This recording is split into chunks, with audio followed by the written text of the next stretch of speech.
Assalamualaikum anak-anak, gimana kabar kalian semua? Terjaga kesehatan ya, jangan lupa terus mengikuti protokol kesehatannya. Nah, hari ini kita akan belajar tentang tumbuhan.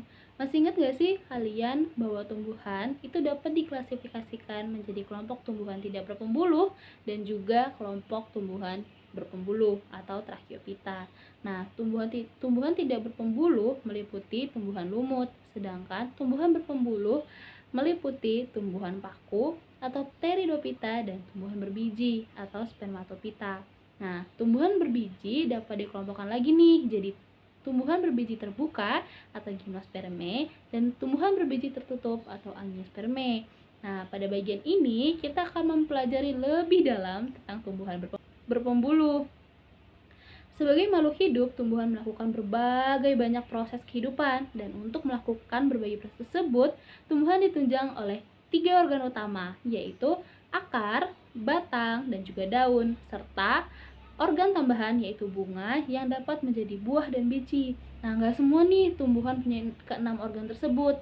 Hanya tumbuhan berbiji atau Spermatophyta dan juga tumbuhan berbunga Anthophyta yang mempunyai keenam organ tersebut. Nah, organ utama pada tumbuhan adalah akar, batang, dan daun, yang masing-masing organ tersebut memiliki 3 sistem jaringan, yaitu yang pertama, sistem jaringan epidermis atau kulit. Umumnya adalah suatu lapisan tunggal sel-sel yang tersusun rapat menutup dan melindungi semua bagian tumbuhan. Epidermis daun dan sebagian besar batang terdiri dari lapisan lilin atau kutikula yang menjaga agar air tidak hilang melalui penguapan. Nah, yang kedua ada sistem jaringan pembuluh atau vaskuler, terbentuk dari kesinambungan antara xilem dan floem.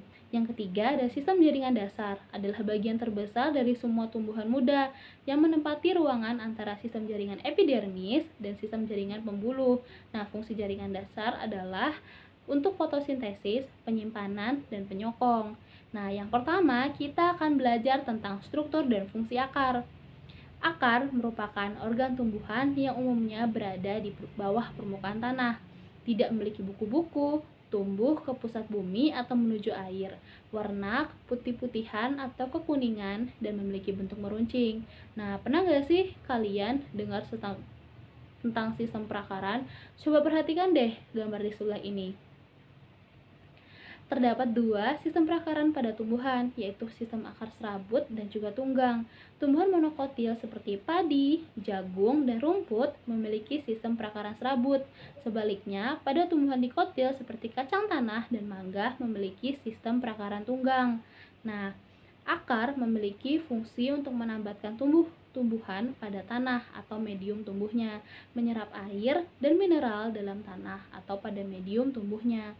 Pada beberapa tumbuhan, akar mengalami modifikasi sehingga dapat memiliki fungsi untuk menyimpan cadangan makanan, misalnya pada singkong dan bengkuang, serta berfungsi juga untuk menyerap oksigen atau bernafas, misalnya pada tumbuhan bakau. Nah, pada wortel dan lobak, akar tunggang berfungsi menyimpan cadangan makanan yang akan digunakan tumbuhan selama perbungaan dan pembentukan buah. Oleh karena itu, wortel dan lobak akan dipanen sebelum perbungaan. Nah, selanjutnya struktur akar dibedakan menjadi struktur bentuk luar atau morfologi dan juga struktur dalam atau anatomi. Nah, morfologi akar, tumbuhan biji dapat dibedakan menjadi 2, yaitu akar serabut dan akar tunggang seperti yang tadi Ibu jelaskan.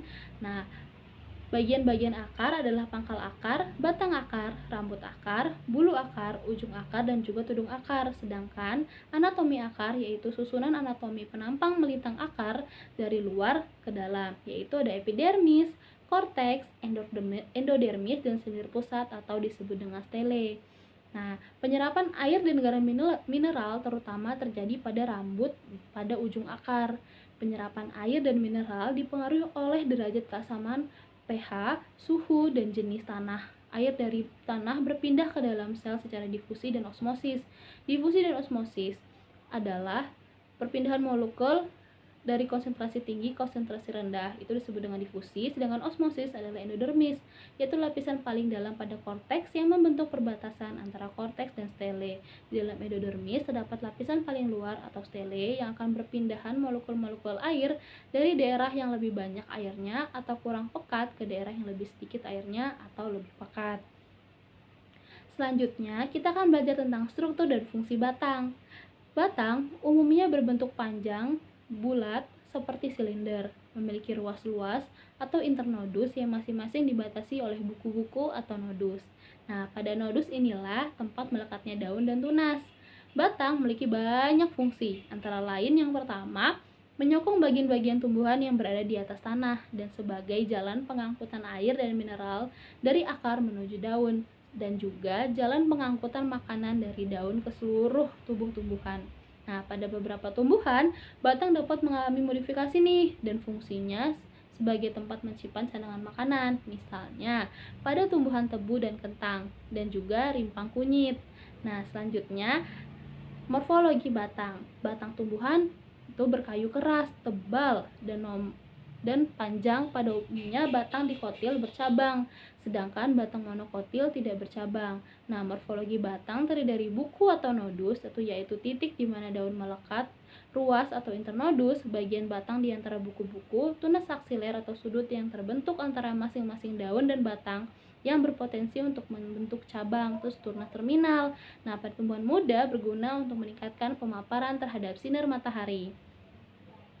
Selanjutnya ada anatomi batang. Nah, perbedaan batang dikotil dan monokotil adalah batang dikotil letak ikatan pembuluhnya teratur dan punya kambium sehingga dapat membesar. Sedangkan pada batang monokotil letak ikatan pembuluhnya tersebar dan nggak punya kambium sehingga tidak dapat tumbuh membesar.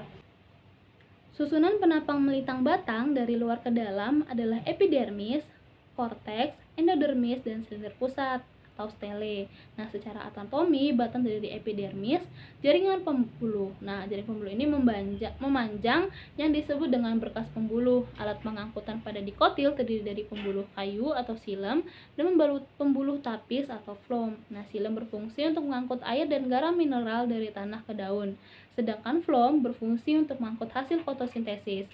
Nah, yang ketiga ada jaringan dasar berupa korteks dan umpulur. Oke, cukup sekian materi kita hari ini. Nanti di pertemuan selanjutnya Ibu akan membahas tentang daun, biji, dan juga bunga. Kalau begitu, terima kasih banyak. Wassalamualaikum warahmatullahi wabarakatuh.